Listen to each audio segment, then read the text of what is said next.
If you've spent even 5 minutes on self-improvement YouTube video or Reddit lately, you've probably run into some version of this advice. Stop wasting your energy or semen.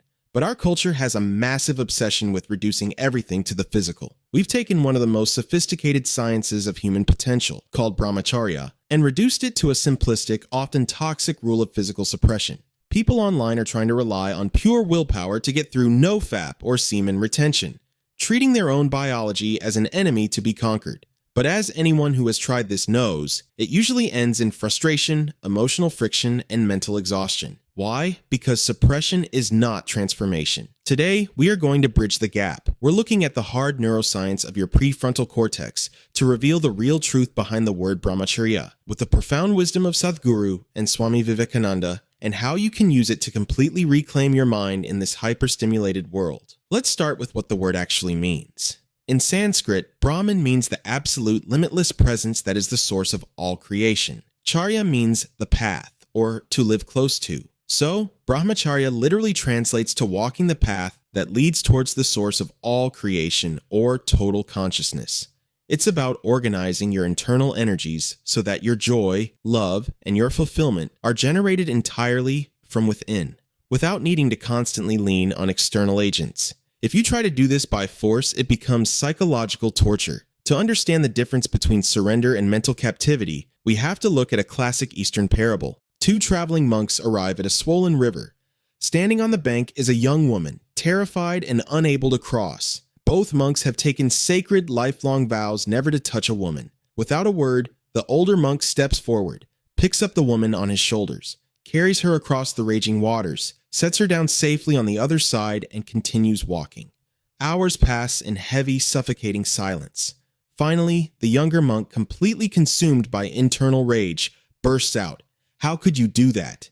We took a sacred vow. You held her on your shoulders." The older monk looks at his companion calmly and says, "My brother, I left her at the riverbank hours ago. Why are you still carrying her in your mind?" This story is the ultimate filter. Physical avoidance means nothing if you are carrying the desire, the anxiety, and the frustration in your mind. Brahmacharya isn't about running away from the world. It's about having such deep internal self-mastery that external things no longer have a compulsive grip on you. In yogic tradition, the physical universe is mostly nothing. Modern quantum physics completely agrees. Over 99.99999% of any given atom is empty space. In yogic terminology, this empty space is called Shiva. Literally means that which is not. Brahmacharya is the conscious decision to stop obsessing over the tiny, limited physical 0.00001% of your identity, and instead align your energy with the limitless, vast, empty space of creation. But to break out of the gravity of our basic animal biology, we need a massive amount of thrust. This is where Sadhguru's famous rocket propulsion metaphor comes in. Sadhguru explains that if a rocket wants to break Earth's gravitational pull and enter another dimension, it requires an immense, highly concentrated volume of fuel. As it ascends, it systematically sheds physical weight to optimize its upward thrust. If you just want to drive down the street to buy groceries, you don't need a rocket. A low-powered, routine vehicle is fine. Similarly, if you just want to survive, eat, sleep, reproduce, and die, your daily baseline energy is enough. But if you want to break past your physical limitations, if you want to access higher states of consciousness and cognitive genius, your system must generate a unidirectional, high-velocity stream of energy. If a rocket's exhaust pipes fire in 5 different directions, what happens? The vehicle can't generate vertical thrust. It dissipates its energy, stalls, and falls apart. When your mental and physical energy is scattered across fragmented desires, digital distractions, and immediate physical impulses, your system is too depleted to launch into higher dimensions of intellectual or spiritual capability. Let's ground this rocket metaphor in modern neuroscience. How does our energy get scattered in the digital age? Self-control and executive function are run by your brain's command center, the prefrontal cortex, or PFC. When your brain is in a balanced, mindful state, the dorsolateral prefrontal cortex successfully modulates the ventromedial prefrontal cortex, allowing you to delay gratification for long-term goals. The anterior cingulate cortex acts as an alarm system, keeping you on track. But when you are placed under acute stress or hyperarousal, your brain floods with norepinephrine and dopamine. This actually shuts down the firing of the prefrontal cortex, transferring control to older survival-driven structures like the amygdala and the basal ganglia. You lose top-down control. You become a creature of pure impulse. Modern digital platforms and high-velocity pornography exploit this loop. During natural evolutionary activities, a dopamine spike is balanced by natural satisfaction. But digital hyperstimulation offers infinite novelty. Dopamine levels spike past 250% and stay there for hours. To protect itself from this neurochemical flooding, your brain does something drastic. It downregulates its dopamine D2 receptors. This downregulation creates what neuroscientists call an insight behavior gap. You know intellectually that scrolling for 6 hours or consuming pornography is draining you, but the physical pathways of self-control are offline. You are physically incapable of translating your insight into action. To reverse this neuroplastic damage and restore your brain's natural sensitivity, science shows it takes a minimum of 6 to 12 weeks of consistent disciplined behavioral modification. This is exactly what the ancient yogis knew when they designed the preparatory phases of spiritual training. In yogic physiology, conserved life energy isn't just kept dormant. When guided upward along the spinal column, it undergoes a profound metabolic refinement into a very high-level energy called Ojas. Swami Vivekananda, one of India's greatest spiritual giants, was a master of this physiology. He asserted that the raw creative energy commonly expressed as sexual drive, when checked and consciously redirected, easily transforms into Ojas, which is then stored in the brain as cognitive power. Vivekananda claimed that practicing complete, unbroken Brahmacharya for 12 years removes a physical screen from the brain. It unlocks extraordinary retentive memory and instant philosophical clarity. Once, while staying at the Brahmacharya monastery, Vivekananda read and memorized 10 entire volumes of the Encyclopedia Britannica in a matter of days.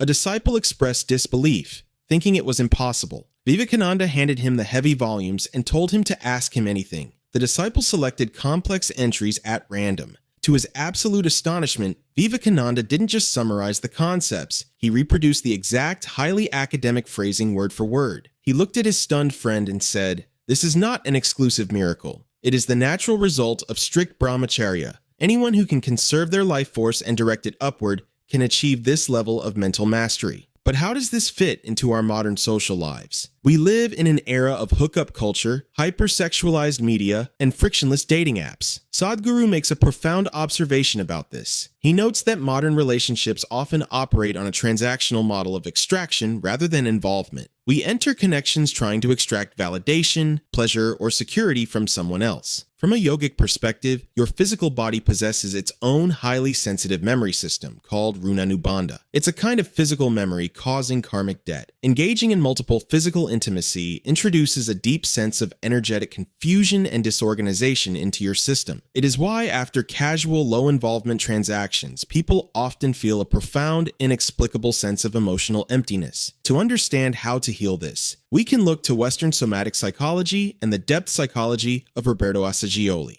Assagioli showed that sexual and creative energy can be transformed. It can be directed horizontally into artistic expression, deep focus, and social service, or vertically into meditative and contemplative states. But this is completely different from suppression. Suppression is an anxious, willpower-enforced blockage that traps tension in your muscles, creating what psychologist Wilhelm Reich called muscular armoring. In this state, hypersexuality or compulsive behavior isn't even about sex. It is a dysregulated libido, a desperate, unconscious somatic strategy to soothe an overloaded, traumatized nervous system. True sublimation requires you to slow down, sit with intense somatic sensations, and digest them without the automatic compulsive reflex to physically discharge them. In response to this modern crisis of attention, Gen Z has created its own movements. We see monk mode challenges and semen retention protocols. But how do these modern trends hold up under scientific scrutiny and classical yogic science? Let's look at monk mode first.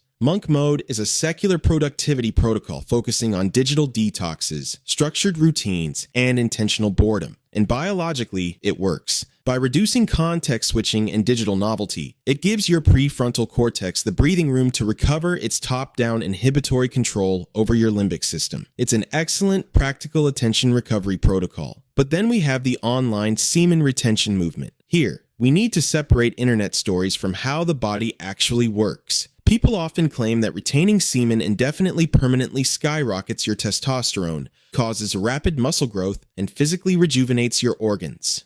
Urology and endocrinology tell a different story. Studies show that while there is a temporary minor spike in serum testosterone on the 7th day of not having sex, your levels quickly return to baseline. Long-term retention does not permanently alter your hormone levels. Furthermore, the idea that you are conserving vital nutrients like zinc is biochemically negligible in any well-nourished human being. The real benefits of semen retention are not hormonal. They are psychological and behavioral.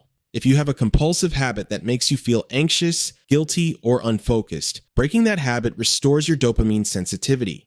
That is where the confidence, clarity, and drive come from. Additionally, we have to be careful. Rigid physical retention without energetic circulation often leads to pelvic tension and performance anxiety. This is why classical Brahmacharya is light years ahead of online forums. Brahmacharya is not about a physical lockdown.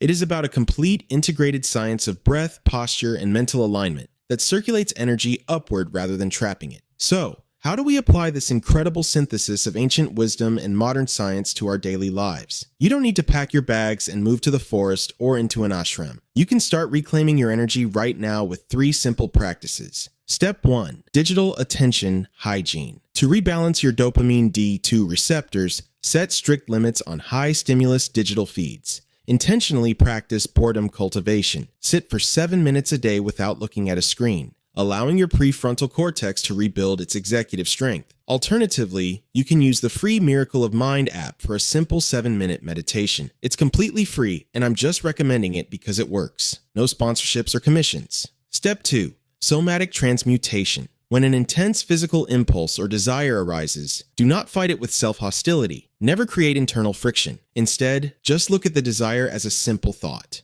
It's like a cloud in the sky. It will eventually pass. Breath deeply. Maintain an upright, aligned posture to let your nervous system circulate that energy upward rather than instantly discharging it. Step 3. Shift from extraction to contribution. Change your approach to relationships. Stop looking at people as sources of validation, pleasure, or distraction. Work on your own internal state so that you are naturally happy and stable. When you are self-contained, your relationships shift from transactional extraction to joyful contribution. And lastly, to achieve that naturally joyful state, I highly recommend learning and practicing inner engineering regularly. It does an incredible job of moving your energy upward, and the benefits are deeply proven. I've linked the Harvard research about it in the description below. The path of Brahmacharya is not a path of denial. It is the ultimate path of self-mastery. It is the decision to stop letting every passing digital notification or biological impulse run your life. It is about turning your life energy into a unidirectional rocket, launched toward absolute focus, cognitive genius, and unconditional well-being. Our next video is all about Runanubandha and physical memory. Don't miss it. Subscribe to join us as we build a healthier space away from the internet noise.